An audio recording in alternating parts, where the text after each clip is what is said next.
네, 시청자 여러분, 안녕하세요.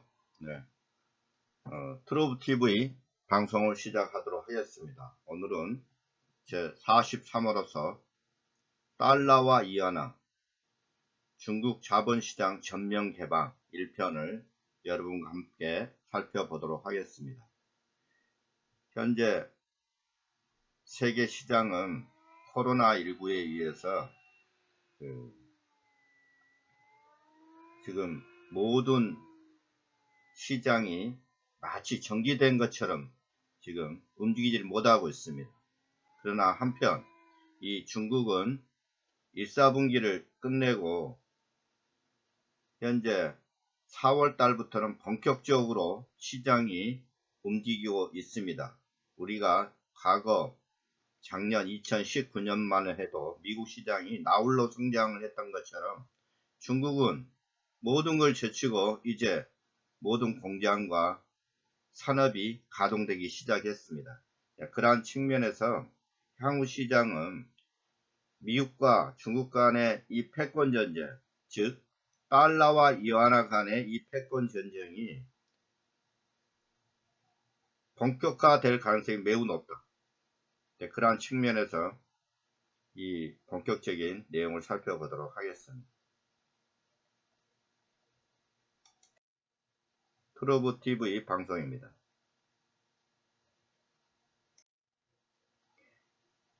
코로나19에 의해서 중국은 이 코로나 진원지라고 전 세계 지금 국가들이 현재 주장을 하고 있습니다.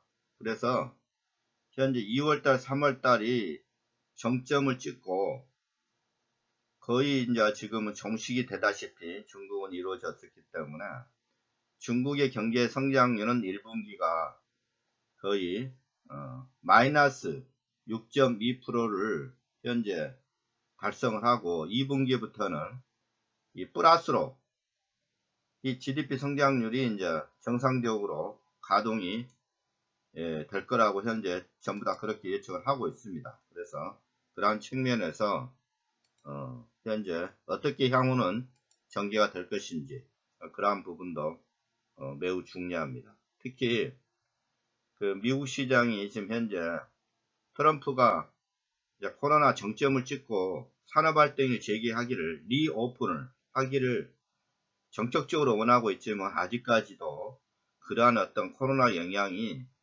그 진압이 말끔히 되어 있지 않기 때문에 6월달까지는 아직 이 경제활동 재개가 매우 힘들다.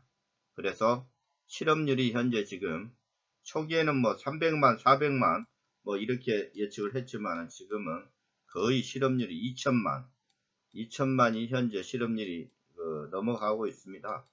더불어 현재 거의 한 3천만까지 육박하지 않겠냐 현재 그리 보고 있습니다. 그에 반면 중국 같은 경우는 1, 4분기가 모든 현재 그 자산 그 다음에 뭐 수출 산업 서비스 분야가 마이너스 13%에서 24%까지 떨어진데도 불구하고 2, 4분기 4월 달부터는 지금 현재 정상적인 산업활동에 돌입을 했다. 그래서 더불어서 가장 중요한 부분은 4월 달부터 중국은 현재 자본시장이 미국 패권 전쟁의 일환으로서 전면적으로 개방을 하게 되었습니다. 그래서 코로나19 때문에 가려져 있는 부분이 현재 이런 부분입니다. 중국이 전면적으로 현재 자본시장이 개방되기 시작했습니다. 그래서 그러한 부분을 본격적으로 살펴보도록 하겠습니다. 코로나19 이후 제일 먼저 경제활동을 재개했습니다. 그래서 중국은 2분기부터 소비와 투자 중심으로 반등을 하기 시작했습니다. 향후 이러한 부분 때문에 향후 이 달러와 이 환율 전쟁이 본격적으로 돌입될 가능성이 있습니다. 현재는 미국이 경제활동을 못하기 때문에 우리가 2020년 하반기 이후를 우리가 유심히 잘 관찰할 필요가 있다. 그래서 그 이후에 이 달러와 환율 전쟁이 분명히 불을 보듯이 뻔하다. 그리고 이 나홀로 성장을 하게 될 경우에 중국이 이 2020년 4월 이후부터는 전면적으로 이 자본시장, 금융시장이 개방됐기 때문에 아마 주식시장이 불을 뻔하듯이 급성장을 하게 될 것이다. 현재 저는 그리 보고 있습니다. 그래서 과거 이 1980년도에 일본의 성장을 빗대서 제가 설명을 드릴 수도 있겠지만은 유사한 성격을 띠고 있다. 그래서 중국은 이러한 나홀로 성장 후 향후 이 달러와 경제, 환율과의 경제 그러한 부분에서 어떻게 대처를 할 것인지 이런 부분들이 매우 중요하다. 그래서 과거 일본 같은 경우는 잊어버린 20년, 30년이 이 버블 붕괴 이 부분과 맞물려 있습니다. 그래서 중국도 유사한 똑같은 이 절차를 갖다가 밟지 않겠냐. 현재 저는 그렇게 보고 있지만은 향후 시장은 누구나 예측할 수 없는 거 아시죠? 그래서 이 버블 붕괴 시점이 언제 올 것이냐. 그래서 이 부분이 버블이 붕괴되기까지는 이 버블이 중국 시장이 어마어마하게 성장을 할 것이다. 특히 주식, 이 자본시장이 전면 개방과 더불어서 이 성장이 어디까지 갈 것인지 그리고 어떻게 이 버블 붕괴가 이루어질 것인지 아니면 불발로 끝나고 지속 가능하게 성장을 할 것인지 그러한 부분을 향후에 여러분과 함께 매우 관심 있게 지켜볼 필요가 있다 그렇게 보고 있습니다. 그러면은 또 이 코로나19 때문에 이 진원지를 두고 향후 또 서구 강대국 미국과 대격전이 예고되고 있습니다. 그래서 미국 같은 경우는 벌써 트럼프가 우한 실험실 유출서 집중을 제기를 하고 있습니다. 그래서 실험실 근무자 1호 환자가 중국에서 나왔다. 그렇게 현재 주장을 하고 있습니다. 그러나 미국은 마치 정치 노름 그만해라. 이 거짓말을 일삼으며 눈 깜짝 않는 대통령 하며 맹비난을 하고 있습니다. 이러한 부분이 현재 이 코로나에 대한 배상 책임을 두고 벌써 인도는 중국에 대해서 지금 현재 책임 보상에 대한 국제 심판까지 현재 제기를 한 상태고 서구 강국 독일, 영국, 프랑스, 특히 미국은 연합을 해서 중국과 이 부분을 진원지를 두고 이 배상에 대한 그 책임이 크게 대두가 되지 않을까 현재 그렇게 보고 있습니다. 그래서 앞전에 이야기했던 2020년 4월에 대한 중국에 대한 자본시장 전면 개방 그리고 이 코로나 진원지에 대한 대격전 그 다음에 미국 시장이 현재 오픈이 되지 않고 있습니다. 리오픈 시점이 거의 6월달 이후 7월달부터 본격화될 예정입니다. 이런 어떤 경제적인 상황 속에서 중국만 나홀로 성장 그 부분을 본격적으로 살펴보도록 하겠습니다. 현재 중국은 GDP 기준 2010년에 이미 일본을 앞질렀습니다. 그래서 세계 현재 G2 국가로서 이 자리를 2010년 이후부터 지위를 확보한 이후로 계속적으로 성장을 하고 있습니다. 더불어 코로나19 영향에 의해서 이 중국이 또 이미 다른 나라는 현재 코로나19에 의해서 경기가 마비가 되어 있는데도 불구하고 중국은 이미 종식 상태 이후 4월달부터 본격적으로 경제 활동을 재개한 이후에 앞으로 미국 간의 관계 속에서 GDP 성장률이 계속적으로 성장하지 않을까 저는 그렇게 보고 있습니다. 물론 현재 지금 거의 한 60% 2018년 기준이죠.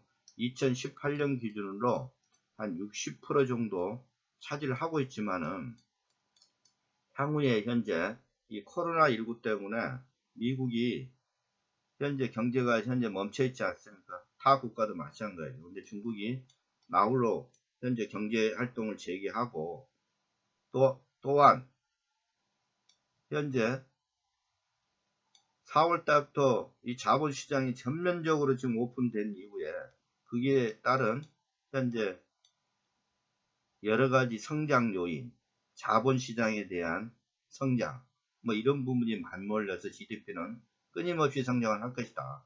현재 저는 그렇게 보고 있습니다.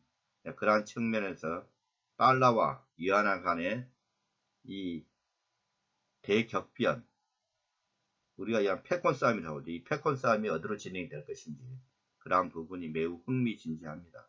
그래서 이런 부분들이 여러분이 향후 현 이 대격전지에서 어떻게 우리가 살아남을 것인지 또 투자가 성공할 것인지를 여러분이 잘 살펴봐야 됩니다. 저는 향후에는 이 1980년도에 일본의 버블 붕괴 전 단계, 일본이 유사하게 60%까지는 안 갔지만 거의 한 50%까지 쫓아갔습니다. 그래서 그 이후에 환율 전쟁에 무너지면서 버블 붕괴가 이루어졌습니다. 근데 중국은 현재 거의 60% 이상을 육박을 하고 있기 때문에 대등한 게임을 할 수가 있냐, 매우 향후 시장이 궁금합니다. 그렇지만 만만치는 않다. 이 거대한 미국 시장을 이 환율 전쟁에 이겨나갈 수 있을지, 그러한 부분들이 현재 향후 시장에 대한 이 여러분이 또 기회를 찾을 수 있는 유일한 수단이다, 그렇게 보고 있습니다. 그럼 이어서 간단하게 중국 70년 역사를 살펴보도록 하겠습니다. 이 이야기를 한 이유는 이 중국이란 나라가 그냥 성장된 게 아니다.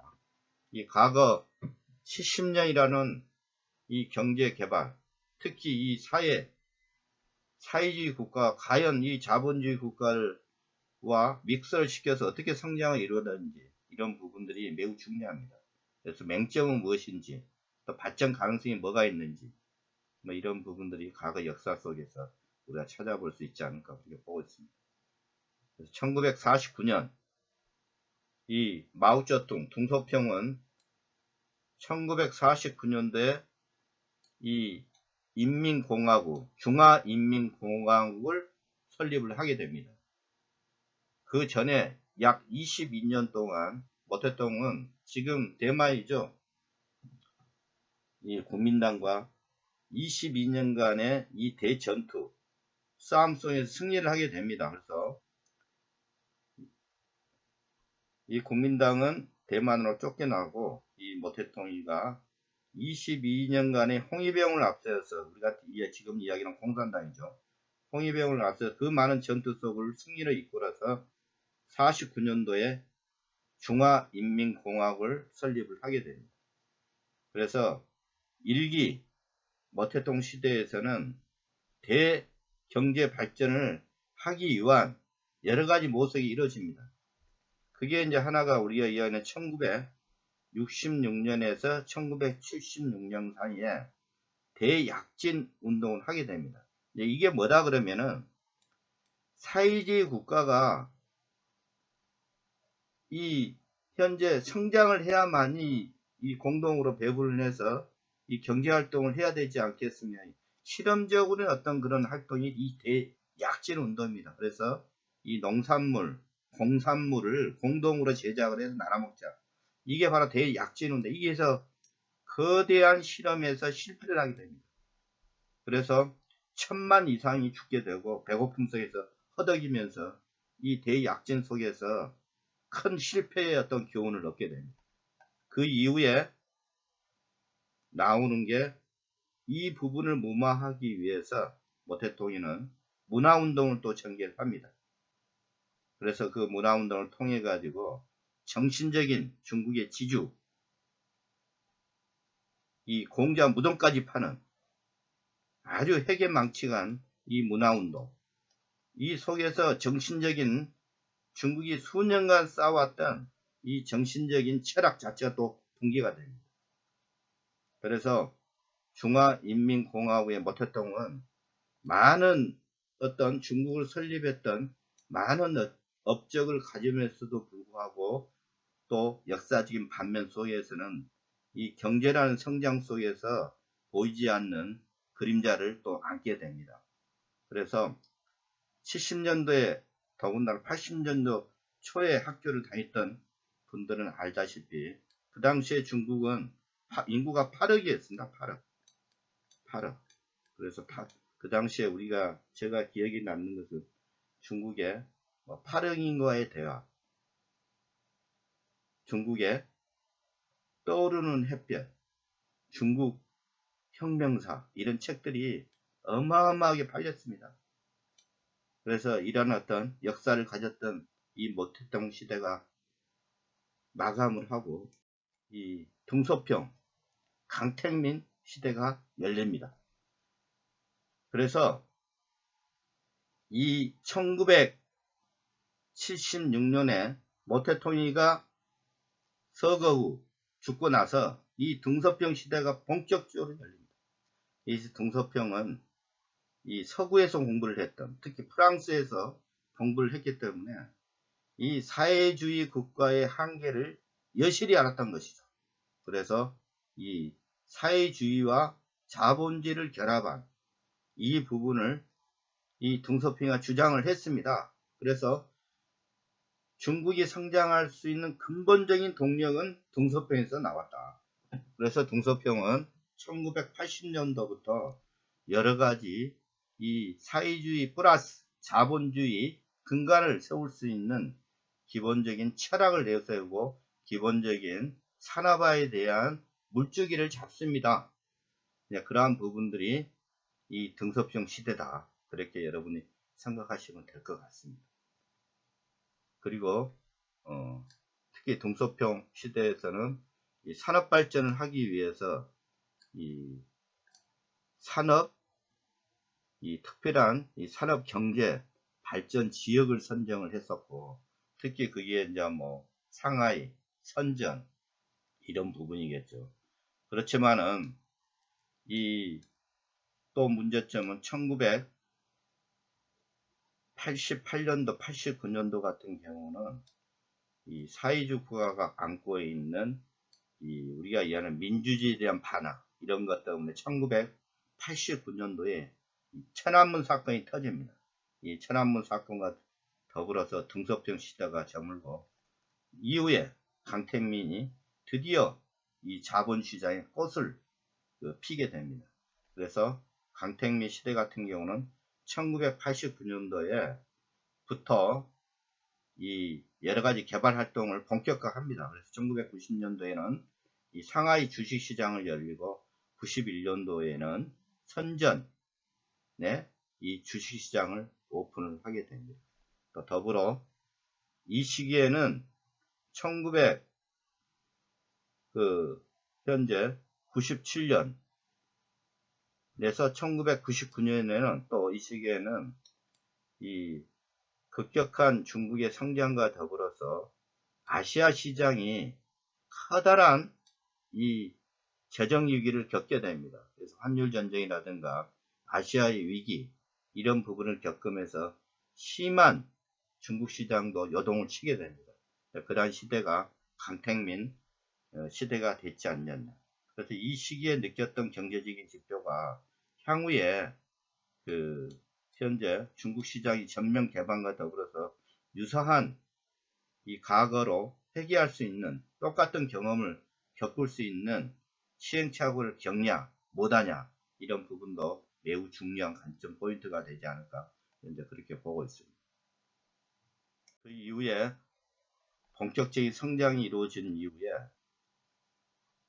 이 후진타오 이어서 시진핑 시대가 열립니다. 그래서 이 후진타오 시대 같은 경우는 전 강택민 시대를 이어서 세계적인 무역시장을 주도를 하고 특히 2008년도에 일어났던 글로벌 금융위기에 이 중국 시장이 워낙 이 많은 경제성장 미중 간의 어떤 무역 거래 이런 부분 때문에 그 쓰라린 여러 가지 어떤 그 검은 그림자를 중국의 성장에 의해서 이 부분이 뒷받침이 됐다. 그래서 이런 부분을 우리가 딛고 일어날 수 있는 근본적인 희생은 이 중국 시장이 많은 희생과 노력에 의해서 이게 뒷받침이 됐지만은 근본적인 이 금융위기를 해소할 수 있는 또 이런 부분은 아직까지도 문제점으로 남아있다 그렇게 볼 수가 있겠습니다. 그래서 지금 전개되고 있는 시진핑 시대에 지금 그 미중 간의 패권 전쟁이 앞으로 어떻게 전개될 것인지 그러한 부분을 과거 역사 속에서 간단하게 살펴보았습니다. 그러면은 중국은 4월 달부터 약 45조 달러 금융시장이 전면적인 개방을 했습니다.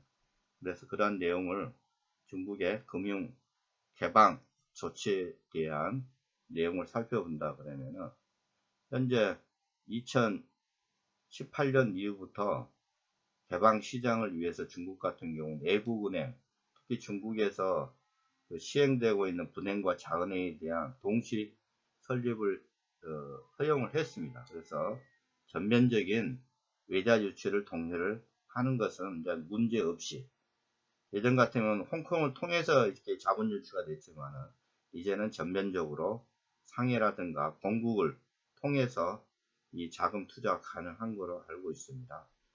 그 이후에 증권사, 자산운용사, 선물회사 등등이 현재 외자 지분이 51%로 한도가 되어 있는데 이 부분도 현재 그 전면 폐지가 되고 이제는 한도 폐지가 돼서 100%로 확대를 했다 그렇게 보시면 될 것 같습니다.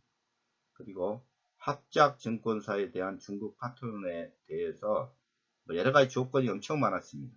그렇지만 이제는 외자은행에 대한 업무 범위를 큰 폭으로 확대해서 현재는 누구나 이 투자할 수 있는 범위가 제한이 없는 거로 이렇게 알고 있습니다.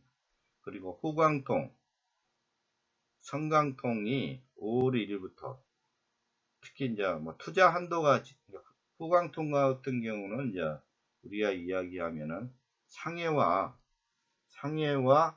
현재 홍콩 간의 어떤 그 거래를 통해서 이루어지는 어떤 그 투자 한도를 얘기하고 성강통 같은 경우는 선정과 홍콩 간의 어떤 그 주식이나 투자 같은 관계 속에를 한도를 정해놨습니다. 이러한 부분이 전면 다 폐지가 되고 이제는 무제한으로 이렇게 거래를 할 수 있는 조건이 됐습니다. 그리고 보험이라든가 중개회사, 투자 중개회사 이런 부분도 이제는 업무 범위가 제한이 되어 있었지만 이제는 전면 폐지가 되고 100% 다 여자들이 들어와서 보험회사가 가능한 것. 그래서 중국은 호룡통, 상하이, 런던 증시를 상호 투자를 할 수 있는 허용을 개통을 했습니다. 그래서 4월 달부터는 본격적인 이 45조 달러에 해당되는 금융시장이 개방이 됐다. 그래서 향후에는 이 중국 시장, 특히 이 증권시장이 나홀로 성장, 코로나19 이후에 급격한 성장이 현재 자본시장이 핵심이 돈인데 이 돈이 코로나19 때문에 갈 데가 없습니다. 그래서 중국 시장에 개방된 시장을 넘나들면서 급격하게 들어오지 않을까 저는 그렇게 보고 있습니다. 그래서 외국인에 대한 중국 국채 보유 현황을 살펴보도록 하겠습니다. 2018년 10월 기준으로 본다 그러면 이 보유 금액이 현재 2018년도만 해도 보유 비중이 한 8%에서 한 10% 이 정도 어떤 범위였지만은 2020년 1월 기준 같은 경우에는 거의 한 23%까지 증가했습니다. 그 이후로 많은 성장을 현재 그래서 제가 2018년도 기준을 보였던 이유가 2, 3년 이내에 급격한 성장을 하고 있다는 걸 보여주기 위한 어떤 목적입니다. 그래서 현재 보유 금액도 뒤에서 말씀을 드리겠습니다. 중국 세계 채권 시장 내 비중이 2018년도만 해도 그렇게 편입 비중이 높지가 않았습니다. 그래서 미국이 현재 채권 시장 같은 경우 30% 이상을 현재 차지하고 있습니다. 그래서 2018년도만 해도 중국과 일본이 거의 대등한 비슷한 한 15% 선에서 유지를 하고 있었지만은 그 이후에 2020년 1월달 기준으로 본다면 거의 한 23%까지 현재 육박을 했기 때문에 현재 미국 시장과 거의 대등한 시장으로 지금 현재 가고 있지 않냐 그렇게 보고 있습니다. 그래서 구체적으로 중국 채권 시장을 살펴보도록 하겠습니다. 2018년 기준 외국인 중국 국채 보유액이 약 한 1조 한 5천억 위안 정도 됐었는데 이 금액만 해도 과거 3년간 한 4배를 현재 성장을 했던 겁니다. 그래서 그 이후에 1조 달러 이상을 현재 채권 시장이 성장을 했습니다. 그래서 채권 종류만 해도 뭐 국채, 지방 정부채, 금융채, 기업채, 공사채 등으로 구성되어 있는데 이 국채, 지방 정부채가 한 40%, 금융채가 한 24%를 차지하고 있습니다. 그래서 외국인들은 특히 이 국채, 대형 은행채를 현재 구입을 해서 이 채권 시장에 대한 점유율이 갈수록 올라가고 있다. 그렇게 보시면 될 것 같습니다. 그래서 아직까지도 문제점은 이 중국에 대한 이 회사채에 대한 디폴트, 채무 불이행에 대한 현황이 2018년 또 19년까지도 계속적으로 늘어났습니다. 그래서 현재 이런 부분 데이터를 본다 그러면 이런 부분들이 근본적으로 해소가 돼야 되는데 아직까지 문제점으로 남아있다. 회사채에 대한 부분이 불안한 요인을 현재 안고 있는 것은 현재 문제점으로 지적이 되고 있습니다.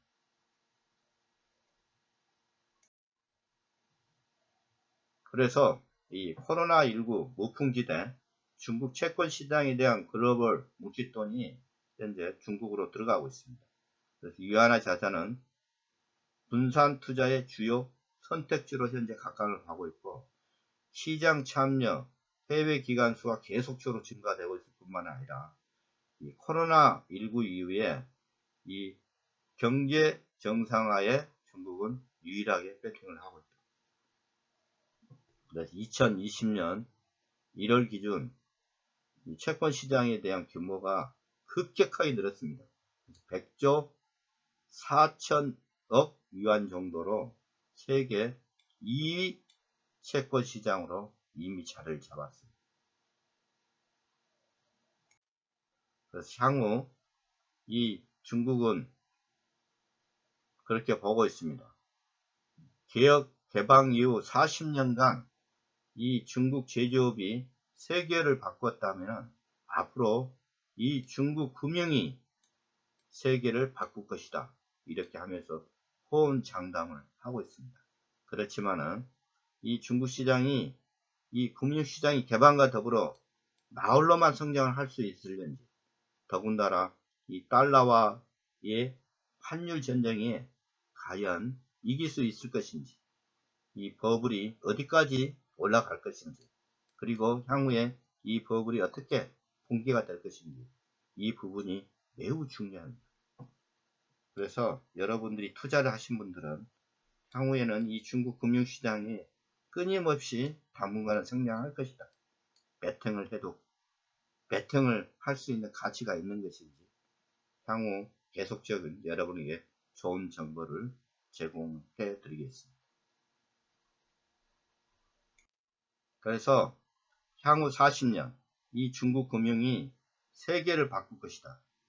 2016년 기준만 봐도 세계 글로벌 순이익 순위로 애플,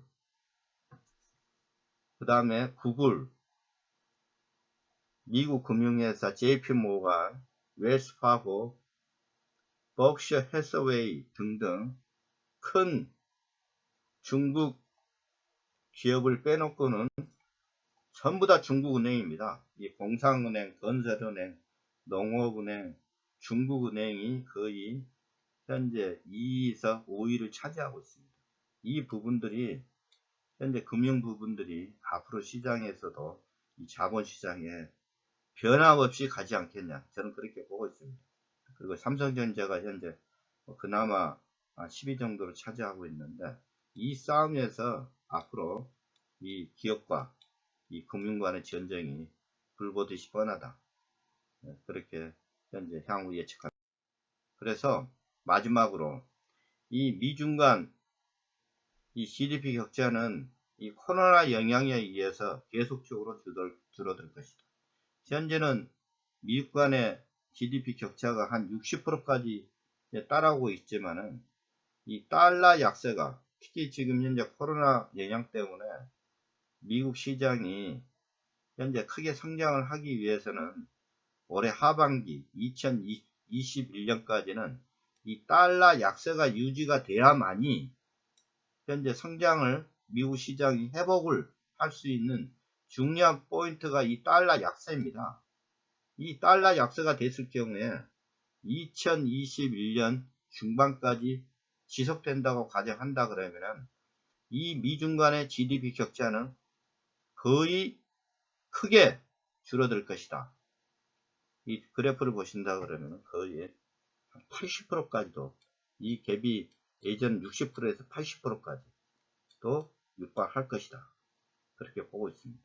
그렇게 될 경우에 더불어서 중국 자본시장, 금융시장은 급속하게 2021년까지는 성장을 하게 될 것이다.